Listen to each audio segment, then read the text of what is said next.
Good night, fellow punters. The clock on the wall is 12 minutes past 10 on Tuesday night. I'm here in the rebel county in the city of the Langurs, and didn't meet too many of them yet.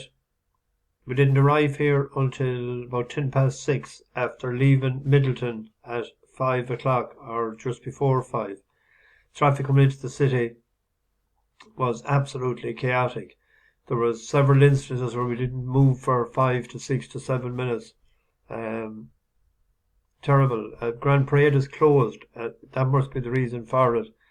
But I've never seen it as bad. And it was brutal this morning going into Dublin as well. The M50, the 3 lanes was closed around Junction 7, the Red Cow.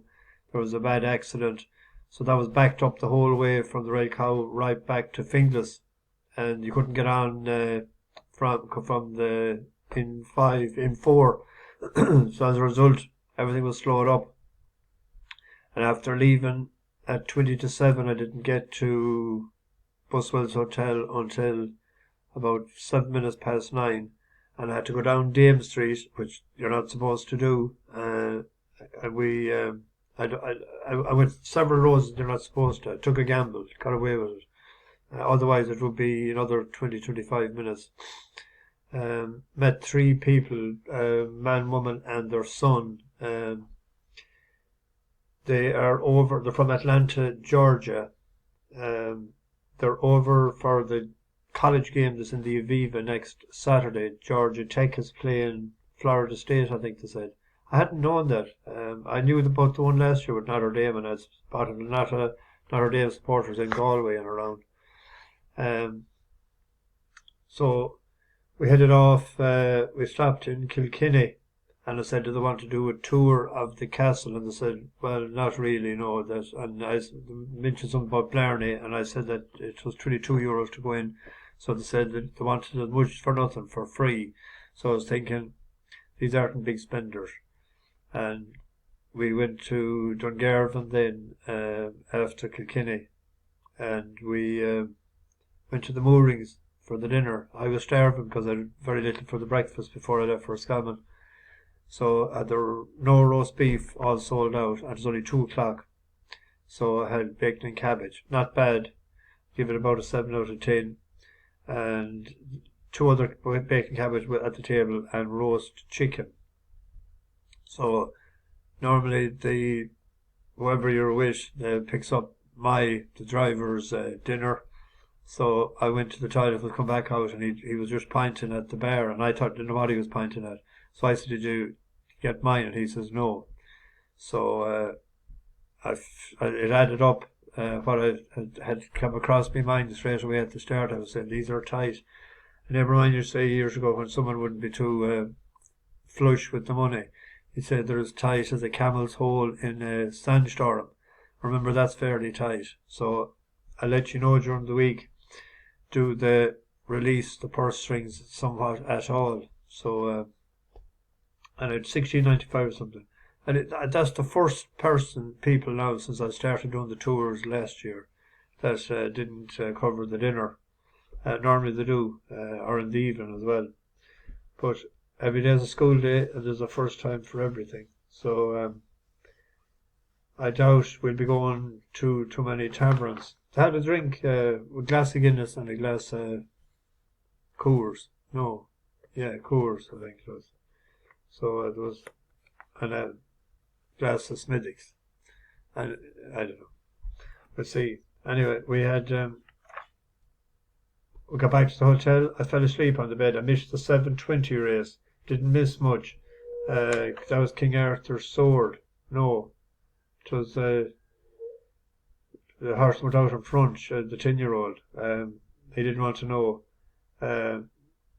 Pigeonu, a lot of money for overnight sevens into 100 to 30 and 7 to 2. Just not good enough. He got a bumped at the start, but when he got position, I thought he might take off like he did in Wolverhampton today. He didn't. Probably Basil Power was a bit hard luck. He got into bother coming up the stretch. I didn't get a chance to look back at it. I was watching it when we were in Middleton. Went into the Jameson factory. 2 out of 3 had Irish coffees. But but zero carbon got with Finlay Marsh back on the bike, got the easier lead and just held on. We got each way money, but that was about all we got today. Now, I looked at York the last while. I went for a walk there actually. I didn't go for a pint. So, well, I did. I was going to, but I tell you what turned me off. I went up walking around Patrick Street, and to see all the homeless being fed by volunteers there. There must be 7 or 8 volunteers handing out teas and coffees and sandwiches, and most of them are Irish, and most of them are young, and a lot of them were girls, young women. So sad to see. I didn't realise that was taking place. That's my first time to go up walking in that area, but and I had no cash on me to throw them a few pounds, but I'll donate to them during the week. But I just walked back to the hotel. I stopped off in the shop and I got a couple of apple squares, and I made a cup of tea there. So the pint can wait until tomorrow night. Anyway,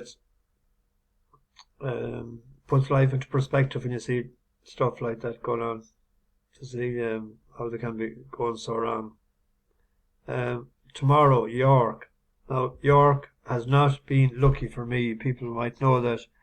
I think 2 years ago, when the channel started, I think it was the only meeting that one of the big meetings that we had a sort of a losing meeting I don't think we had any winner, but it's several places. And I remember the first Wednesday last year, I think we had 3 places. Find winners hard to find. So what I was always doing was going on the stats and all of that. So obviously it didn't work for me. So I've picked a card tomorrow. So don't be surprised if I don't have a winner, but you never know. In the 150, I have no video set up at all tonight because it was taking a while. I want to get this into the oven and get to bed. We have a bus horse in it and we're going to go with him. Now, no 3-year-old has ever won this. So if I hadn't backed him the last day, if he wasn't a bus horse, I wouldn't be picking him today or picking him for tomorrow. As you can see, no few 4-year-olds have as well, right, but no 3-year-old. So therefore, I shouldn't be picking him. So, but he won handy enough the last day, and I've entered in the Flying 5 in the Curragh. So I must think I'll a bit one. He won for us the last day in Goodwood, and we'll stick him in. Hopefully he'll at least place. There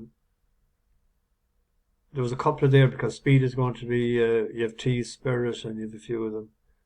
He went up £5 for that, but he was rated 97 last year when he was with Clive Cox.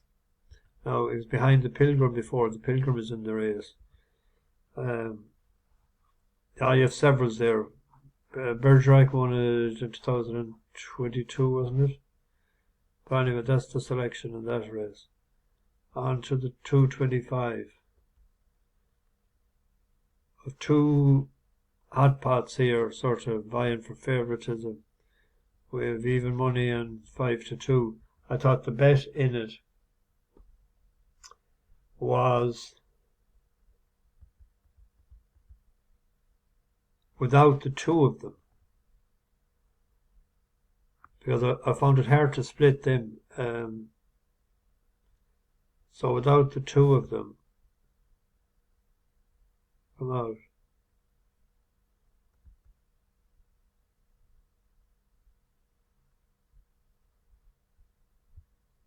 Or a low stool, or here I'm sitting on. This lad here, Rajiko, for Michael Bell. Bell isn't flying it lately, 11 for 30 there, James Doyle. But he won first time out in Windsor, and then in a Group 2 the last time, Whistlejacket, and he won in France since. He was only, a couple of lengths behind.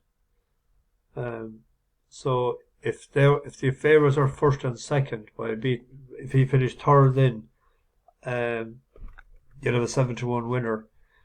or if he finished by backing it each way, if he's fourth or fifth, you'd get money back and a bit of profit. So that's the selection there. Onto the Great Voltager.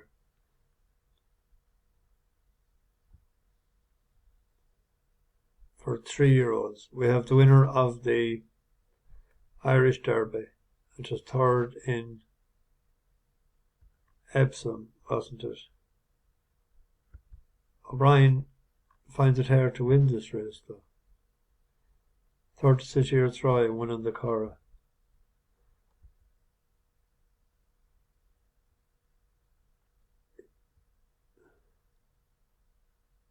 Top of the Ground is an unknown. Aidan O'Brien won this last year with continuous. And you have to go back into Idaho in 2016. Charlie Appleby won it with GB a couple of years ago. We have a horse that won for us before, Illinois, and I think he'll like the ground. He was a bit green when he won in Royal Ascot, mile 6, and then a soft ground. He was in the French Derby. He was second, but the ground was a Guinness sort of thought. I was going to go with him at 5-1 a win bet, or 6-1.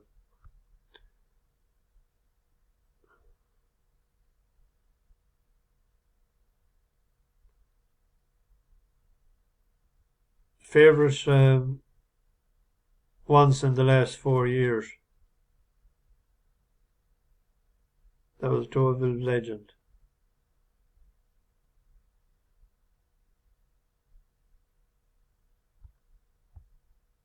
On to the big one of the day. City of Troy is the hot favourite. 3-year-olds don't do that well in this.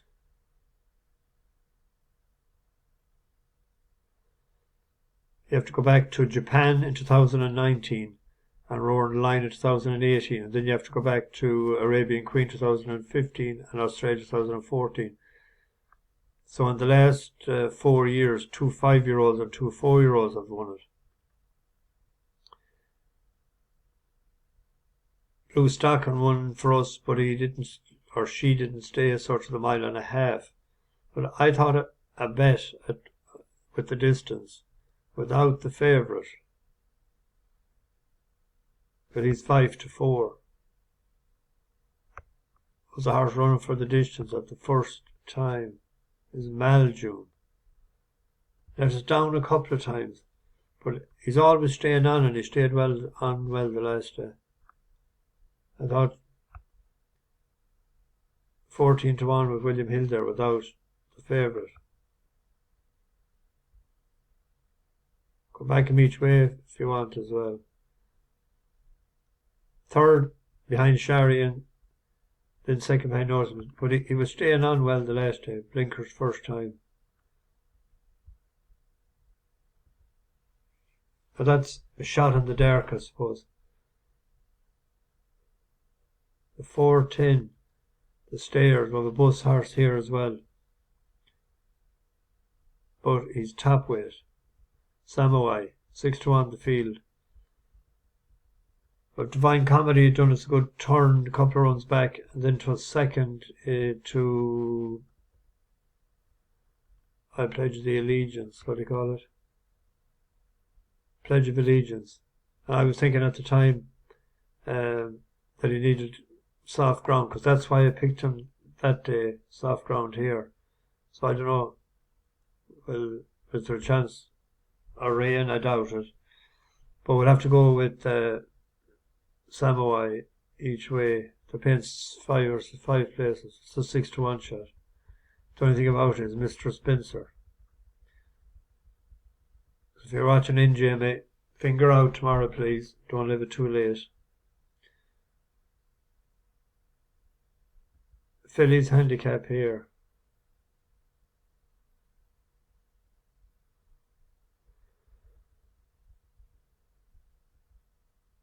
What did I pick here? I picked Gutsy Girl. Oisin Murphy riding for Charlie Fellows. I was impressed enough by this. It ran in Kimpton, so I liked the good firm ground. And it's in a good time as well. Back to 5 furlongs, I don't think will be a problem. A good fast pace, picking them up, laying them down in the last half a furlong. Oisin, good man. Up the Kingdom, will praise you. And then in the nursery, going with a class dropper at a big price. Moving Force. This was second. First time. No, it won. The run second behind Shareholder in Beverly. It won first time out. Shareholder's above average beast. That's rated 105, I think now. So rated 91, but it ran in a Group 2 behind Shareholder. Then Shareholder obviously had improved more than behind Arabia in a Group 2 in France. So throughout that, Kevin Ryan won it a couple of years ago. You imagine, rated 91, Oisin Orr. When did Ryan win it? Which is 4 years ago. And there's one at Sligo I like tomorrow evening. Michael Dara and Cathay will be going maybe. I'll miss it. But the Nathaniel bred Evans Secret. It's soft ground. Nathaniel loved to get his toe in. But this stayed on well to be third at a mile 5 in Sligo and over 3 miles behind Smithy McCall in Roscommon. So it'll be staying on, and the ground should bring his stamina into play. You would think it's an 11-4 shot. McNift was all right there. How's he doing lately?